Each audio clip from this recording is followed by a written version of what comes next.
You today, Kylie? I'm super good, thanks, Jenny. What about you?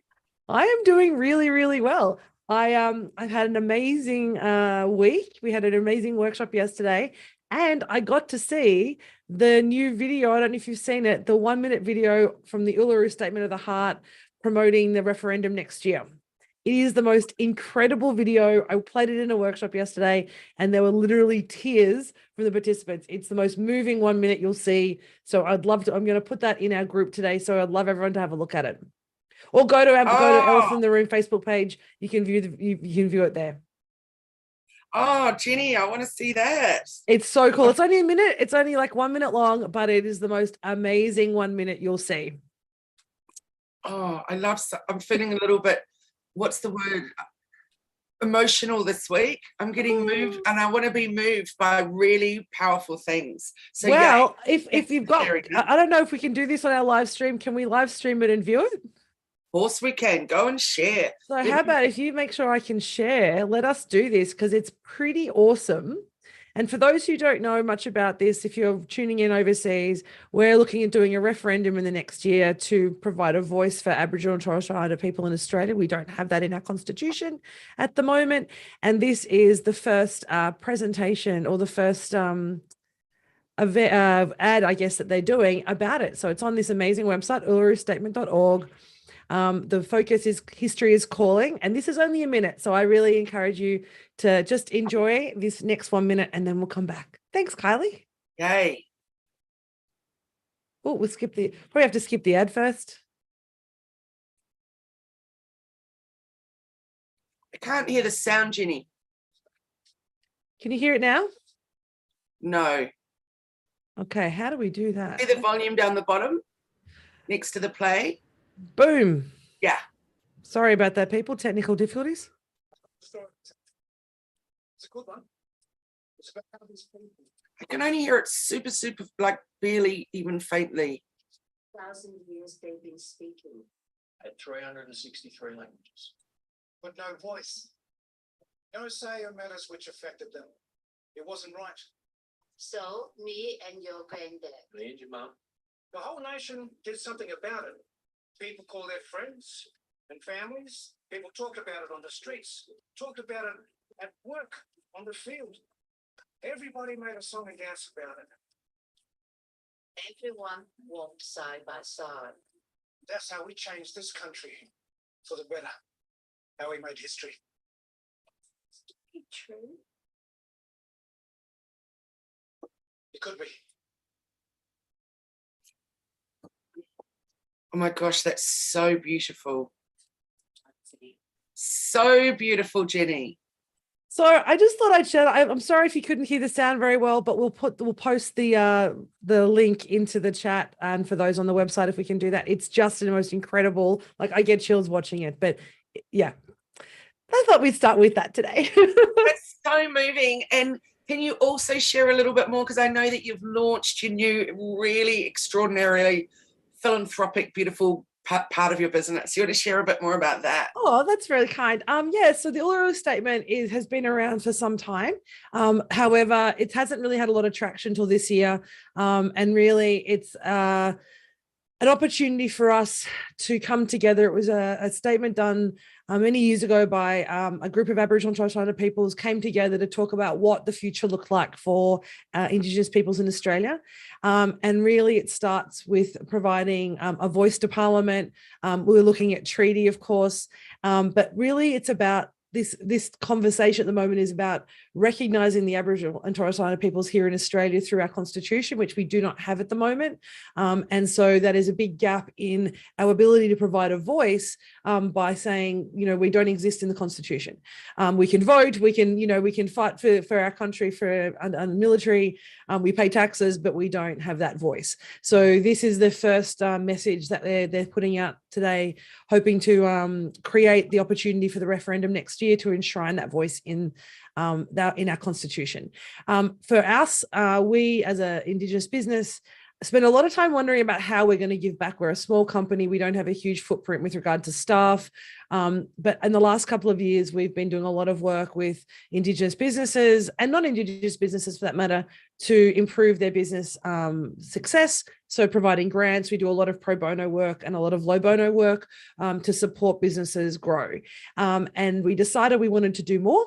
And so we have decided to become a sponsor for the Yallery Foundation, which is a foundation based here in Queensland, although it goes nationally. And the Yallery Foundation provides opportunities for Aboriginal and Torres Strait Islander students to be educated in a private school, generally restricted access because of financial means for most Aboriginal and Torres Strait Islander people. So it's a 6-year sponsorship, and we pay a fee every year to sponsor one child through that, but we're also going to provide support through mentoring and tutoring. So we have that opportunity as a sponsor to not only give some money, but we can also give some time and connect potential people to help tutor some of the students who are, struggling with that transition or just, don't like math.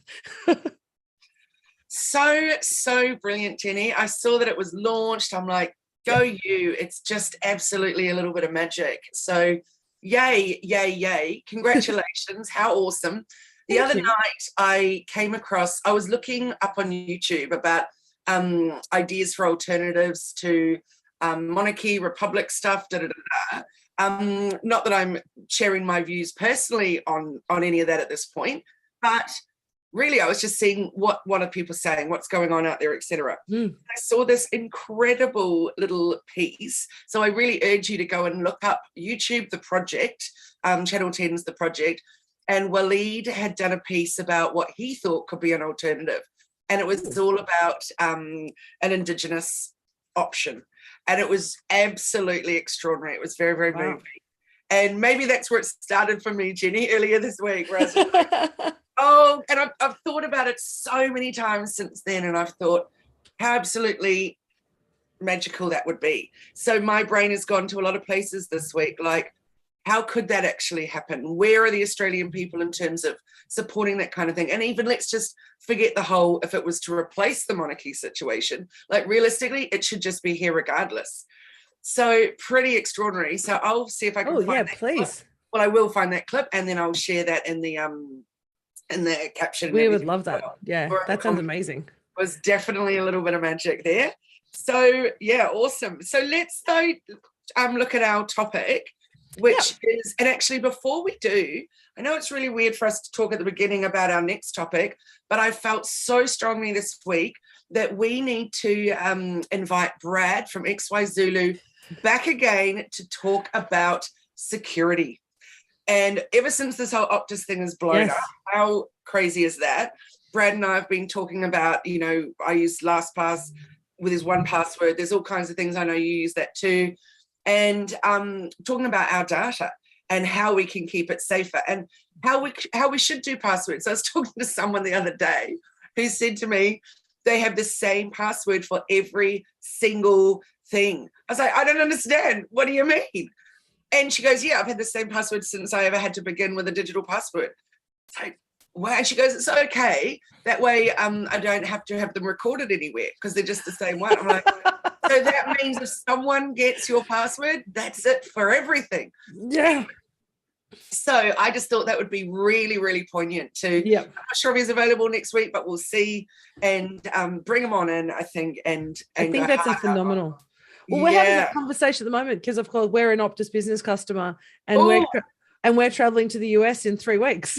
So we're trying to remember, did we use our passports for identification? I don't know if we did or not. And that's what we have to go back and see whether or not, we're going to be traveling. Like we haven't had a breach, thankfully, and we can't see any breaches at the moment on our finances or anything else.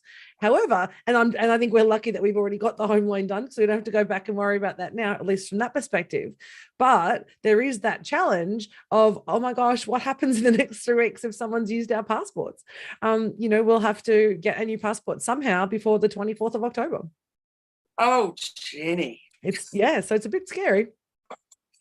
But here in Queensland, apparently here in Queensland, if you have been impacted by the breach, I heard yesterday on the radio that you can actually go into the Department of Transport and Main Roads here, get a new license and they send the invoice to Optus directly. So you don't have to reimburse here in Queensland. So you can actually just go to TMR, get your new license number, and they just send the invoice directly to Optus. So I'm told. So don't quote me on that. Goodness. But I love that idea. Like, I mean, that's what you should be doing, right? Taking initiative like that and saying, yeah, we'll make it work. Absolutely. It's been really fascinating watching it all unfold. And really, I've just cried for the poor CEO of Optus. It's not their exact one person's fault. So it's just awful. But it's really been such a good learning lesson for all of us in business. I know they're a ginormous company and we're small businesses, but, you know, really such a good highlighter of the importance of communication, the importance, and I'm not even talking the importance of it not happening in the first place, but the importance of what happens in the aftermath. And what you're doing to deal with that. So we can talk about that even more in detail next week. Yeah, hoping, fingers crossed, I'll chat with them later on and see if we can get them on. But I think, super, super poignant. And for any of you out there that has been affected, my heart goes out to you. It's not fun. It's tough. But today we're talking about website analytics and how important it is to actually look at your analytics, which I know for some people are like, why are we talking about data? My head is like, my eyes are rolling back in my head and I'm done now. But this is such an important piece because your website analytics can tell you so much about what you should and shouldn't be doing on your website, can't they?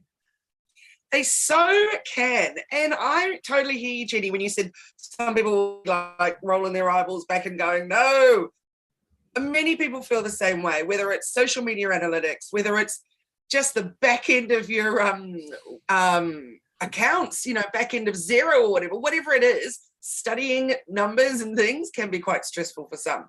However, there's actually so much that we can learn about what we should be doing more of, what we should be doing less of, just by taking maybe even a little monthly look or a 6-monthly study of our website analytics. Yes, also our social media analytics, but today I particularly want to talk about website analytics.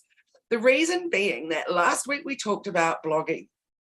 And so what is so important is to have a little look at your all the pages that people are landing on and what's ranking really high for you. So for example, we've got one page, the why and what of us, which shares a little bit about our ethos behind what we do.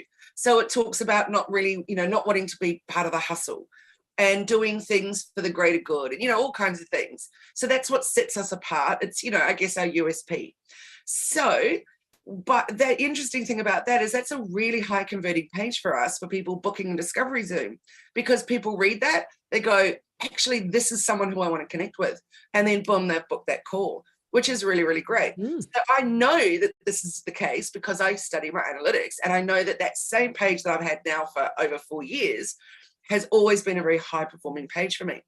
Another one of mine is one of my blog posts, and it brings traffic from all over the show. And the reason being is people are typing into Google something in particular that they're looking for. They need an answer to it, and my blog is providing that answer in the title, might I add. So therefore, boom, it brings the traffic over. So tens of thousands of numbers of traffic are coming to the site due to that one blog and due to that one page, the why and what of us.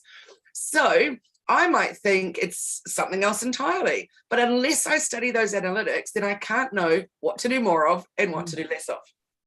I love that.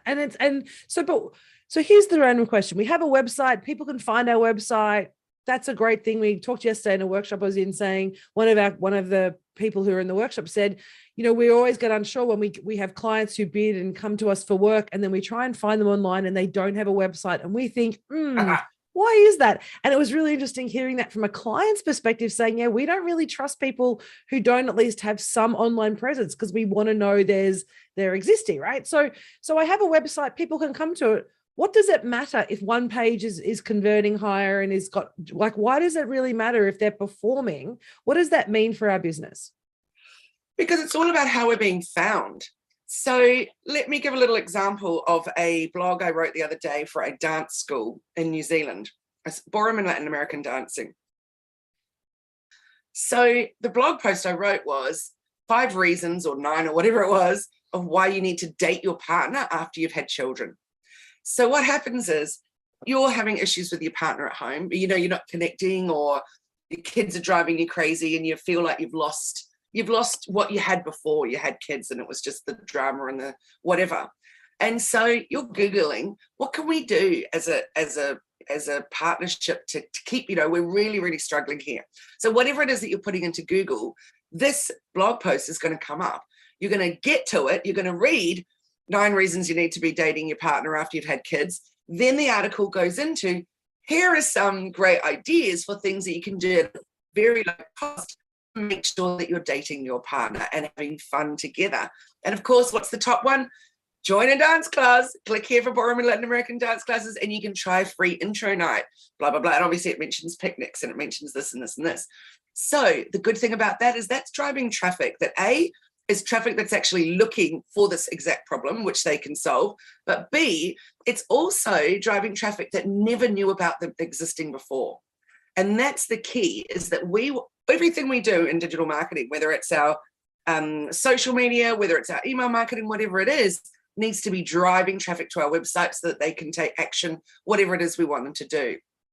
So by us getting new traffic that we're attracting because of the blog posts we're writing or the articles we've got out there, that's really good, because what do we all need? We all need customers. We all need clients. So yeah, traffic is people, and people can be clients and customers. I love that. And so we don't really think about that, because I mean, when I started my business, when I started my website, someone said to me, what was your, and this is before you and I met, what was your website for? And I was like, it's kind of just a digital business card. It's like, I really just want it so people know I exist, that I'm actually a company. They can get a little bit of information about me, but that's really all it was for. And it wasn't until I met you that I was like, well, actually, what is my website really for? Why did I spend the time and money creating it? Why do we update it? Why do we make sure it's relevant? And we don't think about that other end of it. We spend so much time at the front end making it look pretty and have all the information. We stop to think, is this actually working for the business? And I think that's such an important point you've made, is that we have to really consider, is this working for us? It might look pretty, it might be amazing, but are you getting the conversions? Is it actually giving you customers? And if it's not, what do we need to change? So what do we need to stop doing, and what do we need to start doing on our website to really help us build that pipeline of customers? Because it really should work for us, shouldn't it? Yes, it should. And I'm going to read this little thing out. So we had a speaker last night at our Positive Passionate Businesswomen's meetup, and it was Phoebe Dre, who is just incredible, all things to do with finance, etc. She was actually saying these 3 lines to do with expenses, but I'm just going to take the word expenses out and just say this is all about business. So basically, is what we're doing creating you more income, saving you time, or saving you money? It needs to do one of those 3 things. So if your website is sitting there, which is an expense, which is, really it's a living entity, it needs to be constantly moving forward and, evolving. So is it doing one of those things? Is it saving you time? Is it saving you money? Or is it creating you more income? And of course, traffic to your site, if your site is sitting dormant with not the traffic that you need, then what good is it doing? It's really more of just a hindrance than a help. It's almost like that kind of stock that sits on, if you have a physical shop, it's the stock that sits on the shelf and might look good, but no one ever wants to buy. And Absolutely. So it's just taking up space, taking up time, collecting dust, but not actually adding value as an asset. Whereas I think that's important, is your website is an asset for your business. I think if we change the conversation, say it's an asset to the business, and if you have an asset, you need to watch it, look at it, analyze it, understand if it's growing, understand if it's working for you. So what are some of the ways that we can do that through the analytics through our website? So if you're new to this and you're like, how do I find that website analytics? What do you use to track your analytics?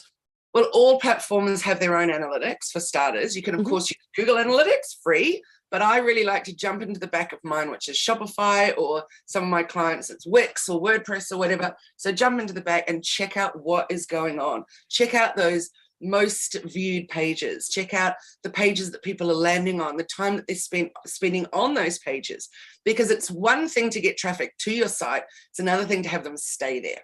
So what we want to make sure we're doing on every page is there's some kind of call to action where something they're doing and then they need to do the next thing. So with my blog posts at the very bottom of that page, it's giving them another 2 options of blog posts. So people can actually spend a very long time on my site, which is great. And they just keep moving around it. And that's telling the Google algorithm that my site is valuable and it's worthy of being pushed up the rankings.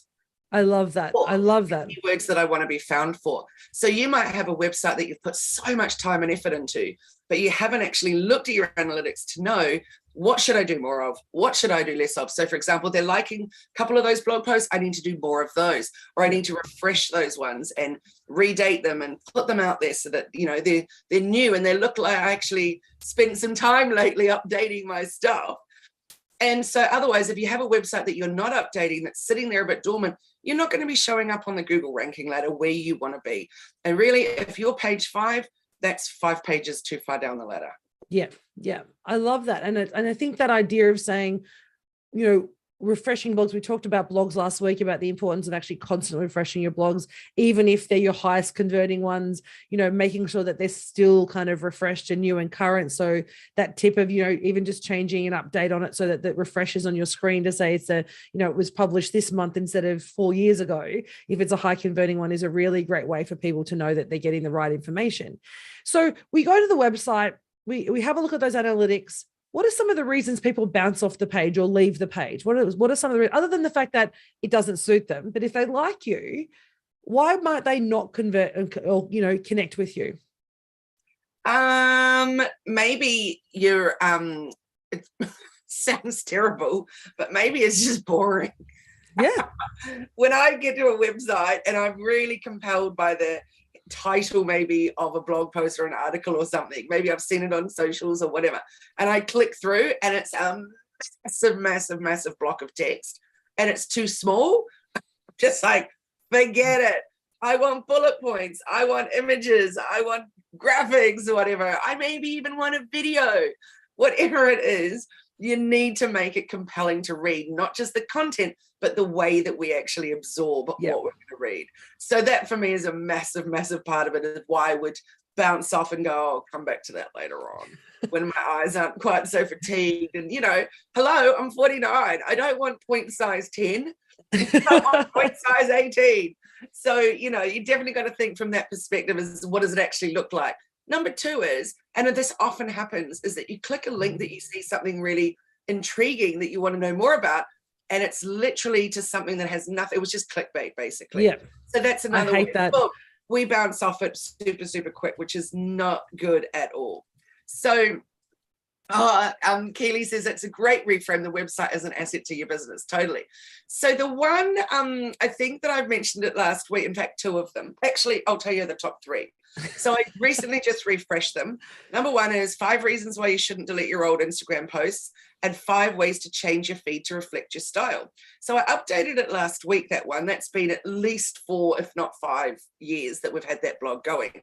But it needed updating. Then there was one of the Instagram accounts that I thought was amazing that I linked to, that I went and checked, and it wasn't so amazing anymore. So I removed it and I put something else in there in its place. Also, we don't so much talk about the theme anymore. We talk about the aesthetic. So I changed some of the words around that as well. And I also remembered to put in there, actually, I'm still seeing people posting squares on Instagram. They're not posting. I know, I'm one of those. We're moving, we're changing, but I'm one of those people. And so the reality is, like I said last week or something, it's like, so 2019, which is not true. It's really 2022 beginning of. But, you know, but things change, and it's so important to change with the times so you don't look dated. But even after that conversation, I know slightly off the bounce rate, but one of my clients she's just started getting on social media, only just about to launch her business. It's kind of still in the kind of baby stages, so I won't mention the name. But when she was finding though that when she looked through her Instagram page, she was getting massive hits onto her kind of temporary website off every reel. So the static posts were getting very little about. On the days that she was putting a standard post, she maybe get 1 or 2, but on the days that she put the reel, the number of the people that were going to check out the website were literally in the 50s and 60s. And this is a website that is like 3 pages. It's not actually currently, you know, fully operational. We haven't published it, you know, or promoted it at all, yet people are going there. So that idea of what's working for her, and that's the conversation, you know, if reels are working for you, let's increase the number of reels that you have, because that's what's coming to you. So we're hearing and we're listening to you and the great advice. But one of the things that I want to talk about in terms of bounce rate is there's no way to connect you. How many times have you've been to a website and there's no button to connect. There's no, the contact us form is hidden somewhere or is just terrible or doesn't have one, or there isn't even like a button to say, hey, do you want to book an appointment? Click here. You have to go through like, email me and I'll help you. Like, I don't want to email you. I just want to do it now. Totally. Before we talk about that though, let's just mention what you were mentioning before, which is about that client of yours and knowing that she needed to do more reels. Why did she know that? Because she looked at her stats. She looked at her analytics. She looked at her insights and she went, wow, look what's happening when I post reels compared to the other. But that said, not all reels are going to be unicorns. Some reels, some of mine just are terrible. They just bomb. And I'm like, what do you mean? That was so good. So it doesn't mean I should give up on that one. I really am going to edit it. I'm going to post it again in a few more weeks. I'm going to choose maybe a different audio to go with it, or maybe I'm going to choose the different caption or whatever it is that I want to change up. But yeah, don't give up on what you're putting out there. Just test it and try again. But look at analytics, because it's the way you're going to know, was it good? Did it work? Did it not work? Should I do more of that? Should I do less of that? But what you were saying was getting to your website and then no way for people to contact you. Yes, indeed. So for example, in your bio, for example, on Instagram, and you're getting people to your website, do you want them to contact you? Do you want to link them to your contact page? Do you want to actually instead link them somewhere else entirely? Like, things to consider. But in terms of getting people to your site, but then what are you wanting them to do? Yeah. So if you're wanting them to connect with you further, then to me, excuse me, the absolute number one priority should be getting their email address. So how are you doing that? You've obviously got to be giving them some kind of awesome, enticing offer, like some kind of lead magnet. Yeah. So that's really, really super important. So when they come to your site, how are they going to connect with you? If you get their email address, then you can send them an email and say, hey, follow us on Facebook, da-da-da-da-da. But yeah, you're right. At the very, very least, you need to have all your social links up there so that people know how to connect. And most people look for those on the top right of a site or in the footer. So ideally, if you can have them on both, that's great. Yeah. And I think there's some of the things, the website, having in the last couple of weeks talking to clients and talking about this, and we've been talking about this for some time, about making sure that what we're doing is working for our business. And and as Kylie said, and we said earlier, that having your website and recognizing that it's an asset that can actually serve your business and not just make you look good to prospective clients is a really important mind shift that we need to make, to say that how do we constantly, we manage our products, we do product reviews all the time, we do pricing reviews all the time, we change our socials all the time, we look at our communications all the time, and we're doing that on a regular basis. The website just needs to be popped into that kind of mix, isn't it, on a weekly basis, to say, what are we doing, and even if it's a monthly basis, like depending on the traffic that you're getting and the service you're in, but having that regular check-in to review, and then checking in with, matching it across your socials, matching it across when you're sending information out, is such an important aspect of maintaining, success in your business. Yes, absolutely it is. So yeah, I think exactly what I've said, you'd said, and then Kylie reiterated, is that your website is an asset and it needs to be rejuvenated, regenerated, bit of love gone into it. So yeah, definitely. So I'm not going to do that though until I've looked at my analytics and seen what are people already liking. What then do I need to do more of? I forgot to mention my other two that were super well performing. The second one is the why and the how, refresh your blog posts.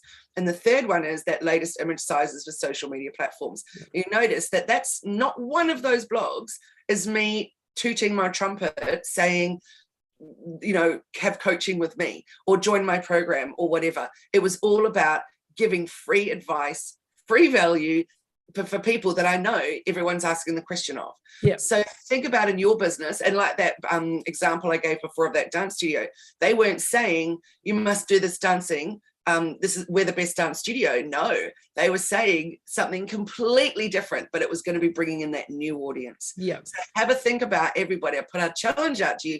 What's a blog post that you can write this week that's answering questions that your audience has? And of course, you've got to do a whole lot of research to find out what that will be. But then once you've done that research and you've written that blog post, then see what new traffic it's going to bring you. And of course, put it out in your socials, put it in your newsletter, put it everywhere. Yeah.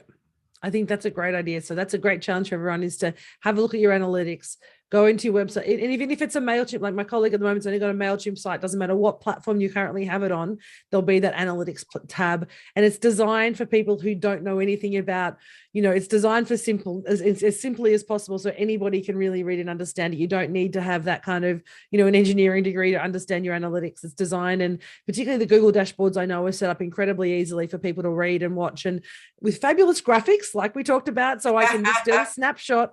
I don't have to analyze the data myself. I can look at really cool, pie charts and graphs very simply on those platforms. So definitely worth taking a look at this week, is to check to make sure that your business website, or your website at all, is, and also your socials, but that your analytics are performing for you, or your website's performing for you. Awesome. Then we can know going forward, what should we do more of, or what should we do and less what of? should we do less of? Yeah. None of us want to be wasting our time. No. Time is money, time is energy. So let's use it wisely. Perfect advice. I think that's phenomenal. So if people want to read your blogs, other than the links that we've shared in this chat today, or get in contact with you, book the discovery call to talk through things like your analytics or your digital marketing strategy, how do we get in contact with you, Kylie? hellomedia.team, and reach out, book a discovery Zoom, or jump into our socials, particularly the Hello Media Facebook group, where I'm sharing tips and tricks and whatnot. And what about you, Jenni? How can people connect with you? Easiest way is at Elephant in the Room AU. That gets you to my Facebook or my Insta profiles. And from there, you can jump onto our website, see what we do. Also book a discovery call and connect with us, which we would love to chat about how to kind of set up your business and provide you some more clarity in the way that you work. Awesome. I love it. Thanks so much. I can't wait to connect with you next week.